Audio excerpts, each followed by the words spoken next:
name is Chastity Prater. I'm from Wolfe County, and I've been part of the PAN group for about 3-4 years now.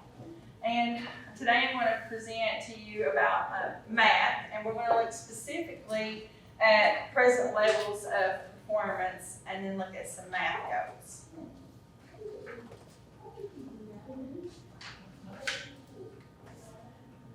Maybe you can go to Google Slides. It won't let me open Google Slides. Okay. That's a pain. Girl. It will let me. Okay.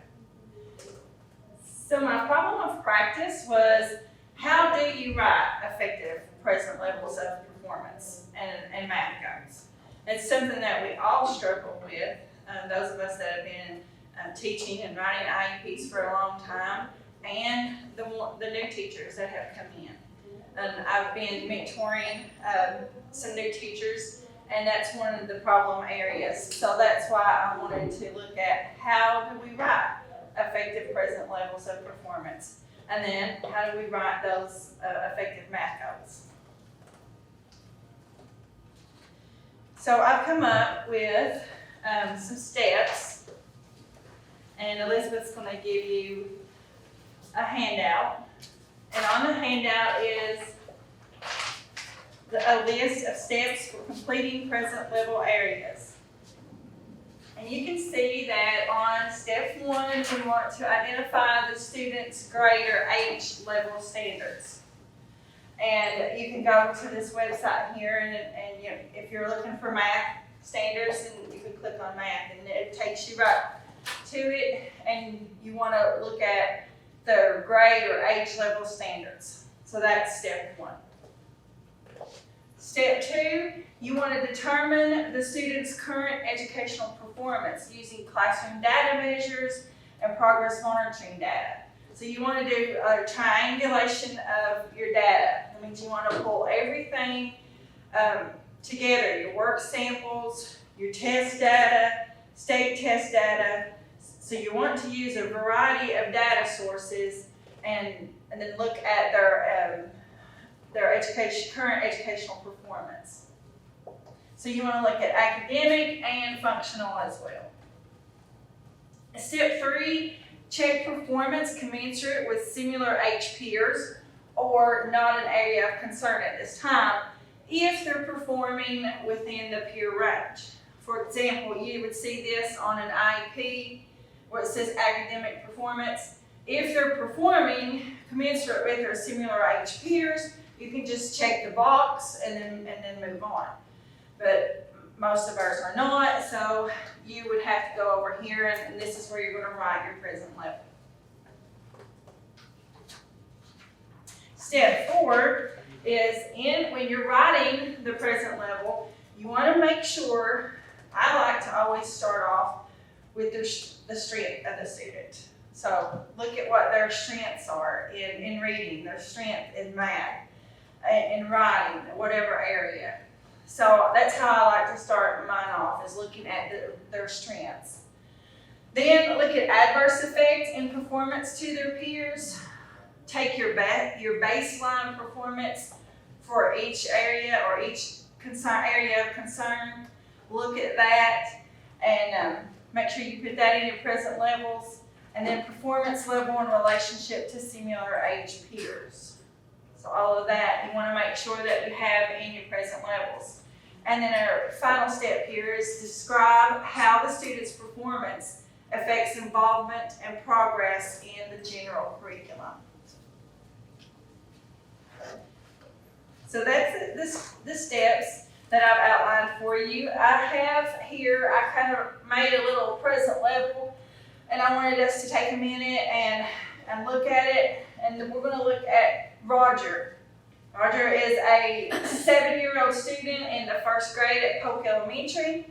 He was given a Kaufman, which is an educational an academic achievement test, and his academic skills, the composite score, which is the whole thing, the whole test, he got a 77, which is below average. But he shows an area of strength in mathematics. and look at what his standard score is in math. It's a 91, which is in the average, falls in the average range. So we want to look at that, but we also want to look about how Roger was given a math diagnostic in November of 2022, and he got a scaled score of 812, which is a grade equivalent of beginning first grade. It shows that numbers and operations in base 10 is his weakest area in math, and this score shows to be an improvement from August when he got a scaled score of 754, which is a grade equivalent of beginning kindergarten in math. So we can see that there's an improvement, but we also see where his area of need is. And then again, another little assessment that was given to him was an already math diagnostic, and it shows that he scored a 390, which is a grade equivalent in kindergarten. So even though Roger is, what grade is he in? He's in first grade, but in August and December, he's still performing below that of his same age peers. He's performing at the kindergarten at the beginning first grade level. So even though that's one of his areas of strength. And then we know that first grade students need to be proficient in understanding place value and use place value to add and subtract two-digit numbers. So I did include in this a screener, and this is Forefront Math Screener. Right here is the website that you can go to. Forefront Education, I highly recommend this screener. I've done it, used it several times. It's a really good screener to look at. And if we look at this, we see you see mostly 3, 2s, and 1s. Well, what does 3, 2, and 1 mean? A 3 means that he's fluent with responses and he solves them efficiently. A 2 means that he's correct, but not fluent. There's a lot of hesitancy there and when he gets his answers. And then a 1 is that he's unsuccessful. So looking at that, where do you all see that? Take just a few minutes and look at it and see where you think he would need instruction. And numeral identification. Place value. Yeah. And if you go back to the present levels, that's where I got some of that information. Where it says that, base 10, numbers and operations is his weakest area. So you want to use that's where you use your triangulation of data. You use all of your data from multiple sources. Like you don't want to just take scores that he's getting in a math class, because maybe he doesn't like math class. And he doesn't try. He just goes in there and sits. He maybe doesn't cause problems and stuff, but he doesn't like math and he doesn't. But does that mean he needs, special ed services in math? So you want to look at all the data and then look at what his areas of need are. Okay. All right, so now we're going to kind of switch over a little bit and look at math goals, writing effective goals. And when we write effective goals, and on the back of your sheet you have math goals, making measurable annual goals. Stephanie, can you move that? So we all know that when we write our goals, they have to have A, B, C, D, E, and F in them. And A stands for your audience. You state the student's name. B, what observable action will the student perform? What will they see, hear, or count? C is circumstance. Describe the instructional materials used to teach and measure the stated behavior. Degree, how well must the student perform the skill? Evaluation is how will the implementer measure student progress, determine the tool, resources, or assessment that's going to be used to measure the progress. And then F, how frequently will you collect the data? Will it be daily, weekly, twice a month, or monthly? So if you can, try to remember A, B, C, D, E, and F. Those, you want to make sure that you have all of those in your goal.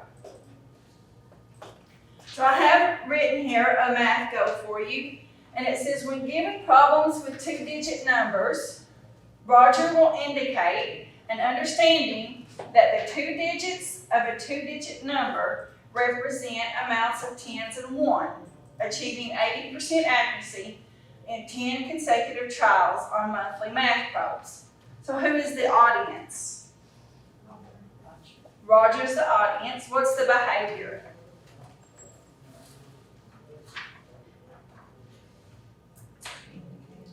Good. He's going to be able to indicate an understanding that the two digits of a two-digit number represent amounts of tens and ones. What about the circumstance? The circumstance would be when given problems with two-digit numbers. What's the degree?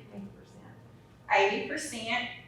And the evaluation, how are we going to evaluate him? Math probes. Using the math probes and the frequency. In monthly, on a monthly basis. Right. Good. So that kind of helps you to, whenever I write mine, I always try to make sure I answer these questions and that I have everything in my goal. So I have another one here, and I'm going to let you guys take just a minute and read it. And then we're going to see if we can find what's missing.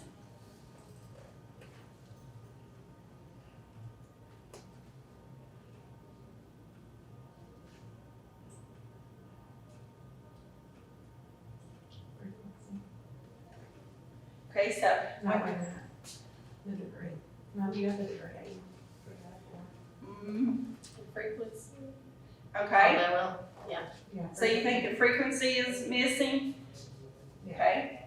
Because it doesn't tell us How how often that I'm going to be doing this. All right, what else is missing? There's one more. And I think I heard somebody I say. did say, let's break it down. Do we have an audience? yes. Okay, do we have B, which is your what? Behavior. Behavior. Do you have a behavior? Yeah. Okay, do you have a C, which is your circumstance? The stories, When given a text. I'll give the text. Okay, It's the degree. so do we have D, which is your degree? And do you have E? Yes. And then do you have F? No. Because there's no frequency. And then I thought too, and And the reason I was kind of hesitant on the degree is because some people use the 3 out of 4 yeah, as being, and I'm like, Yeah. I don't like that Technically personally, not. but I have seen it done that way. That's why I was almost hesitant on saying, because I think you would need the percent in there. yeah. And then also too, I'll put this in when given a text, but I want us to kind of see if we can't make that a little bit better. Like, it could be on his independent level, Okay, we could say when given a text on his independent level. or when read on a text, because it could be read to him, Good. Yeah, and it could be on the level if it's read to him. yeah, good. And like, we need to be, I think we need to look at our goals and be more specific and just not just say when given a text. It needs to be broke down a little bit more and be more specific. Okay. Yeah, I sometimes have issues with the words identify, and I also have issues with, like you had indicate, he Yeah. will point to, he will, something they're actually going to do. See, I was gonna Yeah. ask, how would he indicate? Yeah, So I always try to put, can you scroll up and see Yeah, that? absolutely. and this is just me, no, down, It's down on it, I'm sorry, there. right there. So I always try to do something like when given, and I'll say math problems because, you know, Yeah. we have 2-digit numbers, Roger will solve or show. Yeah. An understanding, because you really can't, understanding something you can't see, you just assume they understand it, so they have to. Yeah. I think that, to me, needs to be just a little more specific. It does, yeah. Well, and in this case, she could have put, Indicate indicate by. place value, because then he has to identify that place value. And that would work perfectly fine too, Yeah. right? I mean, it needs to be so clear that when I hand it off to another district, that district can go ahead and implement it as well as possible. That's the big thing, and a lot of that comes also from just explaining in your conference summary. Because believe it or not, and so many times we write goals, but we don't explain in the conference summary, so if you've not put a good explanation, because that's a whole child view, right? And we